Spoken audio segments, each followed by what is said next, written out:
A few years ago, you ran a program here at the University of Utah with University of Utah students and individuals from the community called Jumpstart. Mm-hmm. Can you talk a little bit about what Jumpstart was and any aha moments and what transpired for our community here in the Academy, for our students and our professors and new research, but also what benefited the community as you brought the Academy and those entities together?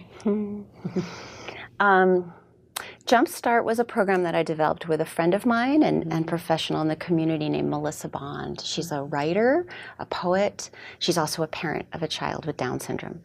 And after my son was born, I became really good friends with Melissa, but I also met some incredible professionals in the community. So, doctors, speech therapists, physical therapists, occupational therapists, behavioral specialists, the list of folks. Melissa and I collaborated on this program where we invited people in the community who had Down syndrome, plus a family member or two family members to join us. And I also invited students who were in the Modern Dance program at that time, who were interested in inclusive teaching and more specifically with Down syndrome, individuals who have Down syndrome, working with that population. And so I invited them to join us as teaching assistants. Great. And then I wrote for a grant from the D Foundation, the Council for D Fellows on campus to fund this project, and I hired Twig Media Lab to create a documentary. So that exists on the School of Dance's website. And then we had 10 weeks together of moving and wordplay and story sharing and writing, and it felt magical. It felt like we were in community with each other. And we had parents and kids, we had siblings, we had cousins, we had a caregiver and a kiddo, we had one adult with Down syndrome, and then the students. We also had a screen dance certificate student who participated and learned from Twig Media Lab. And I did collect participant fees that were then donated. Everybody knew whatever they contributed went to Tanner Dance and to Music Together, another program who works with kiddos with Down syndrome, and for scholarships for future kids. So that was a really transformational project for me. I learned so much from everybody, really, in the room. And then it really springboarded into a whole series of other projects on campus. And you introduced me to the wonderful Kristen Paul, who's a faculty member in the Department of Special Education. And we started collaborating on a teaching methods course. And then future stuff. That's right. Yeah. Can you tell me a little bit about what you and Kristen are doing now in terms of, you all have presented internationally on your work and integrating the arts into other areas of the curriculum is a specific arts teaching method.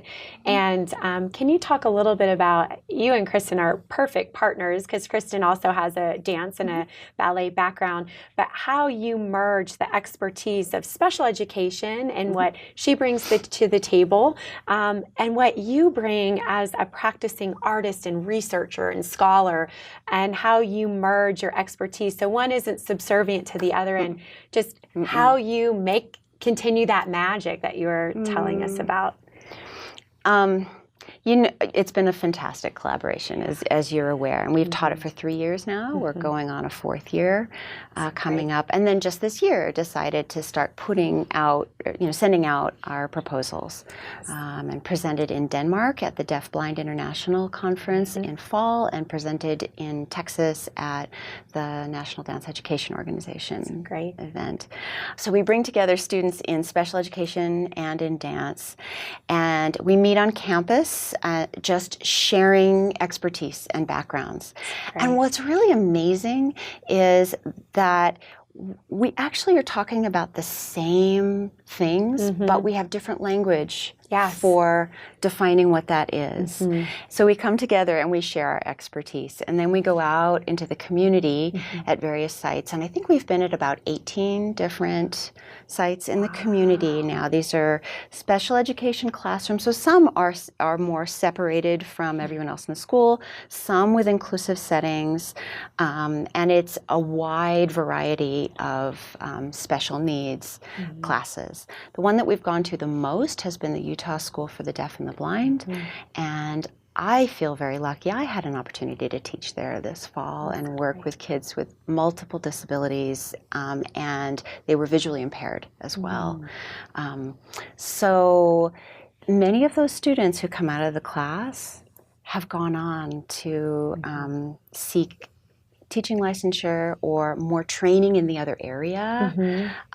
One of the very first group of students, there was a wonderful PhD student named Brooke Barnhill, who is writing her dissertation and just submitted an article that stemmed out of this class for publication. That's so great. With the students, are there any aha moments that once you and Kristen kind of paved the way and you have the special education students and the School of Dance students working together, and then you kind of step back, is there an aha moment from our students here at the U when they're working with these children in these communities that you go, oh, that was profound, or that was magical, or you could never recreate that? It's something that off the top of your head, you go, there was this one time when it just clicked, or all of the training and the things and the improvisation just came together. There's one example I want to share, and it was from Hartvigsen School. And this is more of a teenage, early adult place for individuals with multiple disabilities, needing a lot of one-on-one support. So there was a team that went out. There was one dance student and two special education students who went out. And there was also a physical education teacher at the school who wanted to join the classes because she was already doing movement with them, but more in a sport setting. She wanted to know how creative movement she might be able to draw from creative movement.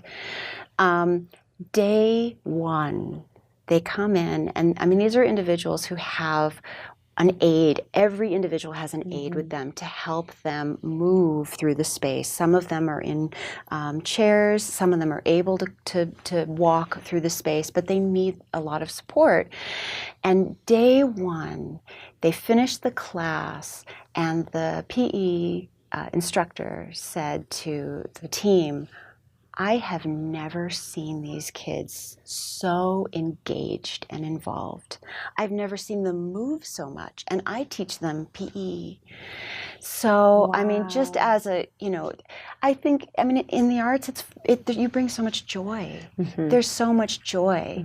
It's not therapy. It's different than therapy. And therapeutic approaches are important and useful, and skill acquisition is important and useful. But if you couple that with joy and social interaction and pleasure, sometimes with music or a story or whatever the hook is, then you can bypass you can acquire those skills that you've been working on in a different way. Amazing. Oh my goodness, that's so wonderful. And one of my last questions for you is, how do you think it has impacted their take on their practice, or how they approach their art form, or just in general as a human being with these wonderful, profound interactions? Because as you said, they're learning from these amazing humans as well, that it's really reciprocal, and it's about relationship and connection. I know some of them go on to pursue further training in this area that you've exposed them to, but even if they don't, are there specific examples of students that have said, wow, this has really opened my eyes to? There are some students who have said to me, I came into the dance program only wanting to be a performer. And then they realize that they are more than just a performer, and they realize that, I mean, this happens just throughout in other areas, but specifically with special education and this collaboration, a lot of those students have said, I still want to perform, but I feel like it's affecting my performance. I feel like I am a more nuanced performer. Mm-hmm. I'm a more sensate performer. Wow. And you're in a room with people when you're in these settings that have very different ways of moving, different ways of communicating, different ways of accessing the world and relating to people. And so as an artist, this gives you just a more, a larger palette from which to create choreography, to perform yourself, or decide, am I interested in pursuing teaching? And I would say most of the students who go through really are interested in teaching, researching in this area, writing, gaining more training in this area. That's wonderful. Our last question, what are your future artistic, scholarly, and research goals as a creative, as a dancer, but also in the field of dance education? I feel very grateful that I have a sabbatical this fall because I have an opportunity to focus in ways I haven't focused in a while. I have so many passions, and so to have an opportunity to really dive deeply. And I tend to dream really big, and I tend to pack way too much in. So we're going to see if this is all going to happen. But the outline of what I'm doing, I am doing a collection of teacher trainings. And I'm doing a teacher training in August with Axis Dance Company in Oakland, California. And in the fall, I hope to go overseas to London to do some more teacher trainings, but also observations of artists creating work in collaboration in these inclusive settings. Wow. So these are some professional companies and schools that work inclusively and have faculty members who have disabilities. So I want to learn not only new teaching methods, but also ways in which they are creating dance with these different individuals. So I hope to go to London, and I hope to go to Glasgow, Scotland in the fall for some specific observations. Here in Utah over the summer, but this will extend, I know, for a little bit, I am reaching back out to the participants from Jumpstart and then extending that invitation. This is specifically for individuals with Down syndrome. And I want to create some duets, family duets, memoirs, and hire Twig Media Lab to make documentaries, or not documentaries, but actually films, short films of these memory dances with family members. And finally, I'm collaborating with Marianne Lee up at Tanner Dance and Luc Vanier, the director of the School of Dance, to eventually, the goal is in 2020, to bring some artists and educators to campus here for a larger scale festival, workshop, sharing for more teacher trainings, and then companies who are doing work inclusively. Wonderful. It sounds amazing. And you are just forwarding the field of dance education and dance as a field in so many new and exciting ways. And I so appreciate your time and your passion and your energy and keeping us moving forward and thinking about our art in so many wonderful and new profound ways. Thank you so much, Pamela, for your time and all you do for our field.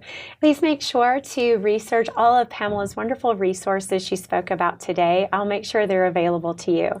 Take care.